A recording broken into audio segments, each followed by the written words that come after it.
She had written 47 love stories, 47 tales of passion, heartbreak, and happily ever afters that made millions of readers weep into their pillows. And Olivia Hart didn't believe a single word of any of them. Love, she had decided long ago, was nothing more than a beautiful lie people told themselves to feel less alone. So when she found herself standing in a jewelry store on Christmas Eve, watching a man she barely tolerated slide a $2 million diamond ring onto her finger, she couldn't help but laugh at the irony. This, she thought, would make excellent research. She had no idea it would become so much more. 3 weeks earlier, Olivia Hart sat in her publisher's corner office, watching snow drift past the window like confetti at a wedding she'd never attend.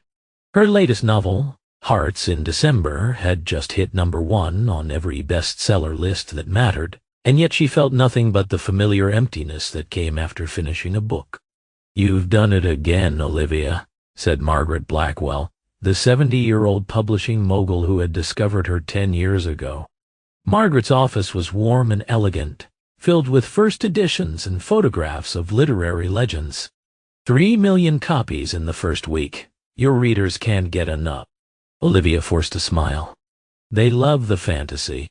The idea that somewhere out there their perfect person is waiting. You don't sound convinced. I'm a professional liar, Margaret died.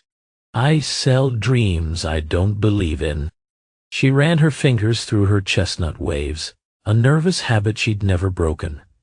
My readers want to believe that love conquers all. That passion can survive reality. I just give them what they want. Margaret studied her with knowing brown eyes. You know, my late husband used to say the same thing about hope. Called himself a realist. Took him 40 years of marriage to admit he'd been wrong about everything. Olivia laughed, but it rang hollow. She'd heard variations of this speech before, from her mother, from her therapist, from every well-meaning friend who couldn't understand why a woman who wrote such beautiful love stories remained so determinedly single at 28. The truth was simple. She'd seen love destroy people. Her parents' marriage had been a masterclass in disappointment. Every relationship she'd witnessed had ended in tears, betrayal, or the slow death of apathy.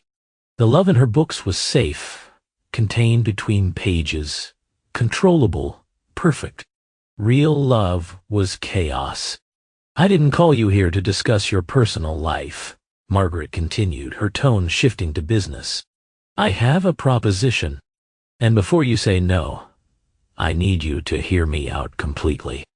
Before Olivia could ask what kind of proposition, the office door opened, and a man walked in like he owned the building, which she realized with a start, he technically did. Ethan Blackwell, Margaret's only son and the CEO of Blackwell Publishing, was everything his mother was not: cold, calculating, and utterly devoid of warmth. Olivia had met him exactly 3 times over the past decade. Each encounter had left her with the distinct impression that he viewed her novels, and by extension her, as nothing more than profitable commodities. He never smiled. He spoke in quarterly earnings and market projections. And those gray eyes of his seemed to see right through any pretense to the balance sheet beneath. "Miss Hart," he said, his voice as cool as the snow outside. He didn't offer his hand. "Mr. Blackwell." She matched his tone, refusing to be intimidated. "I didn't realize this was a family affair." Margaret waved her son to the chair beside Olivia. "Ethan has a problem, and you, my dear, might be the solution." Ethan's jaw tightened almost imperceptibly. "Mother, I told you. You told me you'd consider it. Now we're considering." Margaret's voice left no room for argument. "Olivia, our family hosts an annual Christmas gathering at our estate in Vermont. 3 weeks of charity events, galas, and old money traditions that go back 5 generations. Sounds exhausting," Olivia said honestly. "It is," Ethan agreed, surprising her. For a moment, something almost human flickered in those storm-gray eyes. "But it's also essential for the company's image. Our investors expect stability. family values.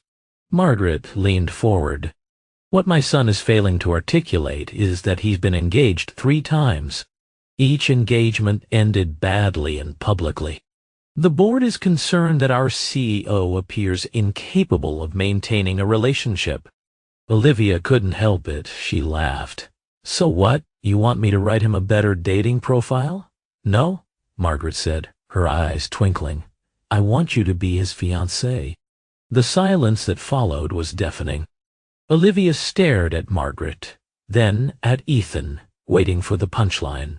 It didn't come. You're serious, she finally managed. Deadly, Ethan said, though he looked about as enthusiastic as a man facing a firing squad. The board meeting is in January. If I can present a stable relationship, preferably an engagement, it will put their concerns to rest. And you chose me because you're the most successful romance author in the country, Margaret explained. The press will eat it up, the cold CEO finally tamed by love. And who better to teach him than the woman who literally writes the book on romance? Olivia shook her head slowly. This is insane. We don't even like each other. Exactly, Ethan said, and for a moment his mask slipped. She saw exhaustion underneath, and something else. Desperation, maybe. There's no risk of complications. You don't believe in love. I don't have time for it. We can both get what we want and walk away clean. And what do I get out of this arrangement? Margaret smiled. Research, my dear. 3 weeks immersed in a fake engagement with a man who represents everything your heroines dream about. The mansion, the money, the holiday magic. Think of it as method acting for your next novel, plus a very generous bonus upon completion. Olivia bit her lip considering. Her next book was due in March, and she'd been struggling with the hero, a cold billionaire who learns to love. She'd been planning to base it on interviews and imagination, but this was an opportunity she couldn't manufacture. Rules? She said finally, turning to Ethan. If we're doing this, we need rules. Something shifted in his expression. Respect, perhaps. I'm listening. No real kissing unless absolutely necessary for appearances. No crossing personal boundaries. And when this is over, we go back to being strangers. Complete amnesia. Ethan nodded slowly. Agreed. One addition. What happens at the estate stays at the estate. No putting any of this in your books without my approval. Olivia extended her hand. Deal. When his fingers closed around hers, she ignored the small jolt of electricity that traveled up her arm. It was just static, she told herself. Nothing more. The Blackwell estate in Vermont was not a house. It was a statement. As the black town car wound up the snow-covered drive, Olivia pressed her face to the window like a child seeing Disneyland for the first time. The mansion rose from the white landscape like something from a fairy tale. 3 stories of gray stone and climbing ivy, with warm light spilling from every window and smoke curling from no fewer than 4 chimneys. It's beautiful, she breathed before she could stop herself. Ethan glanced at her, and for a moment his stern expression softened. It's been in the family for 6 generations. My grandmother loved Christmas here. She used to say the house only truly came alive in December. You sound like you miss her. I do. The admission seemed to surprise him as much as it did her. He cleared his throat, his walls snapping back into place. There are some things you should know before we go inside. The staff has been with our family for decades. They'll be watching. My cousins will be arriving tomorrow. They're competitive. And there's Diana. Olivia raised an eyebrow. Diana? Diana Wells. My ex-fiancée. The most recent one. She'll be attending as a guest of my cousin Richard. His jaw tightened. Our relationship ended poorly. Define poorly. She threw a bottle of Chateau Margaux at my head during our engagement party. Missed, but hit him on it. Olivia bit back a laugh. Let me guess. You deserved it. Probably. The admission startled them both. I'm not good at this. Relationships. Emotions. My father died when I was 12, and I learned early that showing feelings was a liability. I've spent 20 years building walls, and now I'm paying the price. It was the most human thing he'd ever said to her. Before Olivia could respond, the car stopped, and a uniformed staff member opened her door. Cold air rushed in, carrying the scent of pine and wood smoke. Ready to be in love? Ethan asked dryly. Olivia slipped her hand into his, noting how perfectly their fingers intertwined.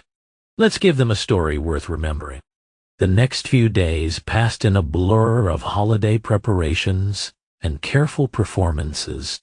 Olivia found herself swept into the rhythm of the Blackwell family traditions, decorating the 12-foot tree in the Great Hall, helping the kitchen staff prepare hundreds of cookies for the charity drive, attending fittings for the Christmas Eve gala gown Margaret had insisted on gifting her.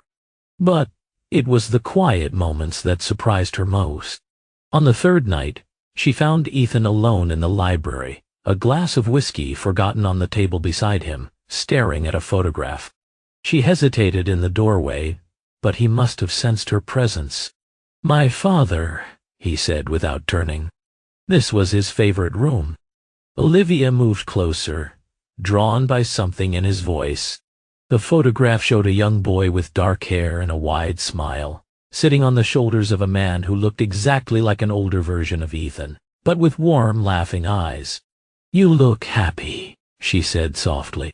"I was." He set the photo down. "He used to read to me here every night, adventure stories mostly. He'd do all the voices." A ghost of a smile crossed his face. "After he died, I couldn't come in here for years. The memories were too painful, precious. I was afraid of wearing them out." Without thinking, Olivia sat down beside him. "In my books, I write about loss all the time. The hero always has some tragic backstory that made him cold. But I never really understood it until now." "Understood what?" "That walls aren't built to keep people out. They're built to protect what's left inside." Ethan turned to look at her, really look at her, and for a moment the mask was gone entirely. What she saw underneath made her heart skip, not the cold CEO, but a lonely boy who had never stopped missing his father. "You're not what I expected, Olivia Hart." "Neither are you, Ethan Blackwell." The fire crackled between them. Neither moved to break the spell. The annual Blackwell charity ice skating event had been a tradition for 50 years, and as Olivia laced up her borrowed skates, she wondered how she'd gotten here, laughing, genuinely laughing, as Ethan attempted to teach her to stay upright on the frozen pond behind the estate. "You're supposed to glide," he said, catching her for the third time as her feet went out from under her. "Not stomp. I am gliding. The ice is defective." His laugh caught her off guard. Not the polite, professional chuckle he used in meetings, but a real laugh that crinkled the corners of his eyes and made him look 10 years younger. "Here?" He took both her hands, skating backward with irritating grace. "Just look at me. Don't think about your feet. That's terrible advice. Trust me." And somehow, against every instinct she'd honed over 28 years of self-protection, she did. They moved across the ice together, her death grip on his hand slowly relaxing as she found her balance. The setting sun painted the snow pink and gold, and the other guests had drifted away, leaving them alone in the fading light. "I think I'm getting it," she whispered, afraid to break the magic. "I knew you would." His voice was soft, his gray eyes warm for once. "You just needed to stop overthinking and trust. Is that your professional CEO advice?" He pulled her slightly closer, close enough that she could see the individual snowflakes catching in his dark hair. "That's just what I wish someone had told me years ago." For one breathless moment she thought he might kiss her. The rules echoed in her mind. No real kissing, but she couldn't remember why that had seemed so important. But Then voices carried across the ice, and the spell shattered. Ethan released her hands, stepping back, his expression shuddering once more. "We should head back. Dinner is at 7. Olivia nodded, trying to ignore the disappointment settling in her chest. This was fake, she reminded herself. All of it. Just research for her book. Diana Wells was even more stunning in person than in the photographs Olivia had found online. She arrived the next morning in a flurry of designer luggage and air kisses, her platinum hair perfectly styled, her blue eyes sharp as broken glass. "So you're the famous romance writer," Diana said, finding Olivia alone in the conservatory. Her smile didn't reach her eyes. How charming that Ethan found someone who literally writes fiction for a living to play his fiancée. Olivia set down her coffee cup, keeping her expression neutral. "I'm sorry." "Oh, please." Diana laughed, settling into the chair across from her like a cat claiming territory. "Everyone knows this engagement is as real as your happy endings. Ethan doesn't do love. Trust me, I learned that the hard way. Maybe he just hadn't found the right person. And you think you're the right person? And you think you're the right person. A woman who writes about love, but has never been photographed with a serious boyfriend? Who's been engaged to Ethan for 2 weeks, but can barely look at him without blushing." Diana leaned closer. "I've known Ethan for 8 years. I know when he's performing. And sweetheart, you're not even in on the joke." The words hit closer to home than Olivia wanted to admit. She opened her mouth to respond, but then she saw Ethan through the glass doors, his expression dark. He'd heard everything. "Diana." His voice was ice. "I think Richard is looking for you, Ethan." Diana rose gracefully, pressing a kiss to his cheek that lingered too long. "We should catch up, for old time's sake." After she left, Ethan turned to Olivia, something uncertain in his eyes. "I'm sorry. She had no right. Was she wrong?" The question came out before Olivia could stop it. "About any of it?" He was silent for a long moment. "She was wrong about one thing," he finally said. "I'm not performing anymore. Not with you." He left before she could ask what he meant. That night, Olivia couldn't sleep. She sat in the window seat of her room, watching snow fall on the moonlit grounds, her mind replaying every moment of the past 2 weeks. Somewhere along the way, the lines had blurred. The fake smiles had become real. The performative touches had started lingering. And tonight, when Diana had questioned the truth of their engagement, Olivia had felt something she hadn't expected. Hurt. Because Diana was right. This was fake. All of it. And yet, a knock at her door made her heart leap. She opened it to find Ethan, still dressed, his usually perfect hair disheveled, as if he'd been running his hands through it. "I couldn't sleep," he said quietly. "Can we talk?" She stepped aside to let him in. He moved to the window, staring out at the same snow she'd been watching, his back to her. "I need to tell you something," he said, "and I need you to not say anything until I'm finished." Olivia nodded, though he couldn't see her. "Okay. When my mother proposed this arrangement, I thought it would be simple. A business transaction. 3 weeks of pretending, then back to normal." He turned to face her, and the vulnerability in his expression stole her breath. "But nothing about you has been simple, Olivia. The way you see through my walls, the way you make me laugh, really laugh, for the first time in years, the way you looked at that photograph of my father like you understood everything I've never been able to say." His voice cracked slightly. "I'm not supposed to feel this way. This wasn't part of the deal. And I know you don't believe in love. You've made that very clear. So, if you need me to keep pretending, I will. But I'd do it without telling you the truth first. Ethan, I think I'm falling in love with you. And I've absolutely no idea what to do about it." The words hung in the air between them. Olivia felt tears burning in her eyes, not of sadness, but of something far more terrifying. "I should go," he said when she didn't respond. "I'm sorry." "I shouldn't have." "No."